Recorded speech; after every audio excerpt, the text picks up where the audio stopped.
murid-muridnya dengan pesan, "Pergilah ke kampung yang di depan itu.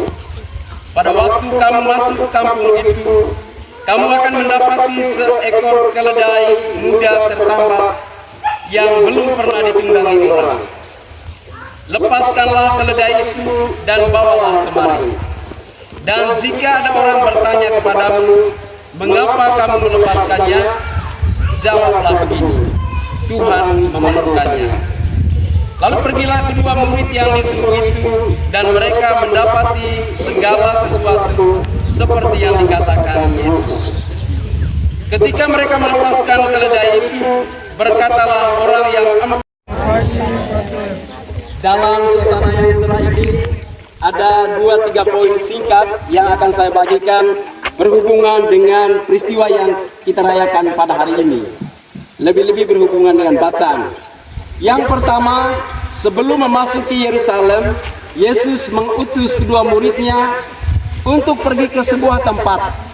Dan persis seperti yang digambarkan oleh Yesus, kedua murid itu melakukannya. Dan murid-murid itu tidak pernah mempertanyakan kepada Yesus, bagaimana nanti kalau orang yang mempunyai keledai akan menolak kami? Bagaimana nanti kalau, pokoknya dengan pertanyaan-pertanyaan bagaimana, itu mereka tidak ungkapkan. Tetapi mereka hanya melakukan persis seperti apa yang disampaikan oleh Tuhan. Maka adalah juga sebagai sebuah ajakan bagi kita pada peristiwa hari ini, di mana ketika kita mendengarkan sabda Tuhan, adalah lebih baik bagi kita untuk tidak banyak pertanyaan. Bagaimana kalau begini? Bagaimana kalau begitu? Mengapa ini? Mengapa itu? Tidak ada banyak pertanyaan. Kita hanya mendengarkan, mengikuti apa yang dikatakan oleh Tuhan. Kalau tidak ada banyak pertanyaan, tidak ada banyak protes, kita hanya melakukan apa yang disampaikan oleh Tuhan, maka niscaya apa yang disampaikan oleh Tuhan itu pasti akan menjadi kenyataan. Itu pesan yang pertama. Lalu kemudian yang kedua, pada waktu orang banyak itu bersama-sama dengan Yesus yang diarak menuju ke Yerusalem, mereka melepaskan pakaian mereka dan mereka menghamparkan ke jalan. Itu seperti mereka menyiapkan karpet merah untuk Yesus. Adalah sebagai sebuah kehormatan untuk mereka. Yesus begitu dieluk-elukan pada hari ini. Tetapi kemudian beberapa hari kita akan lihat dan saksikan bagaimana Yesus yang tadinya dieluk-elukan dengan mengatakan, "Diberkatilah dia yang datang dalam nama Tuhan." Dari mulut yang sama, orang akan berteriak, "Salibkan dia, salibkan dia." Hari ini semua orang mengagung-agungkan Tuhan Yesus, memuji-muji dia karena banyak perbuatan mujizat yang dilakukannya. Tetapi beberapa hari berselang, begitu banyak orang serempak berteriak, "Salibkan dia, salibkan dia." Adalah juga sebagai sebuah ajakan dan undangan bagi kita untuk merenungkan, bukan untuk melihat orang-orang yang ada di sekitar kita, tetapi melihat ke dalam hati kita. Adakah saya juga pada hari ini berteriak, mengeluk-elukkan Tuhan dengan mengatakan, "Hosana Putra Daud"? Adakah kemudian saya juga akan berteriak, "Salibkan dia, salibkan dia"? Itu pesan yang kedua. Dan yang terakhir, ketika orang-orang Farisi itu mengatakan bahwa, "Guru, tegurlah murid-muridmu karena terlalu berteriak." Lalu Yesus mengatakan apa? Kalau mereka diam, maka batu-batu akan bersuara.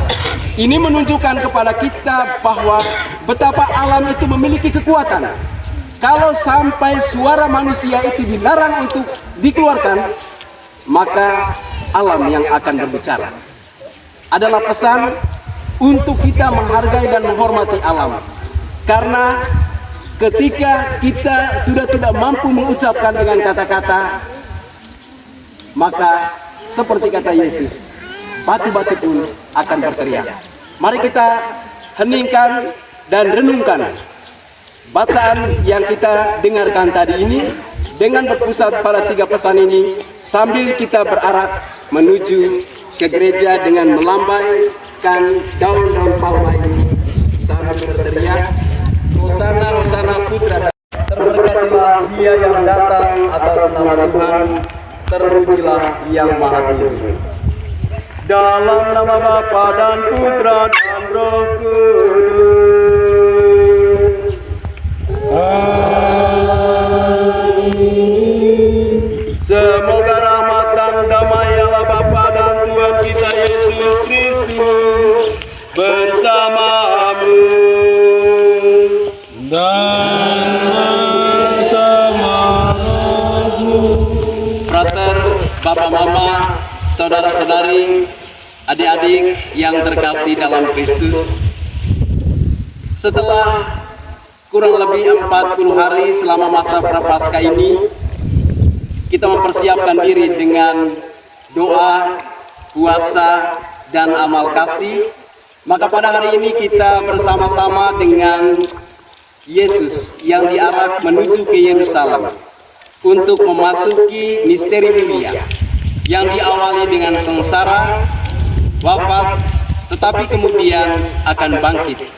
Kebangkitan itulah yang memberikan kehidupan, yang memberikan keselamatan bagi kita semua.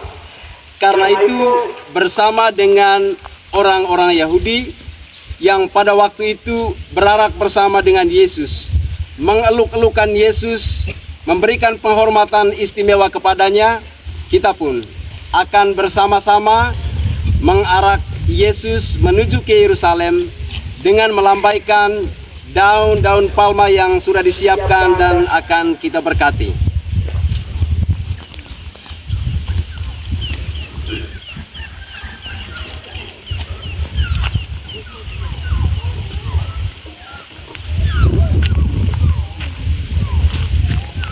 Marilah kita berdoa.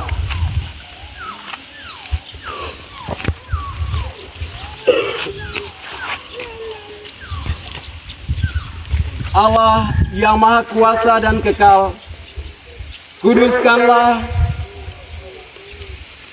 daun-daun palma ini dengan berkat-Mu. Semoga kami yang mengiringi Raja Kristus dengan sukacita diperkenankan memasuki Yerusalem abadi bersamanya. Sebab Dialah Tuhan, pengantara kami. Amin.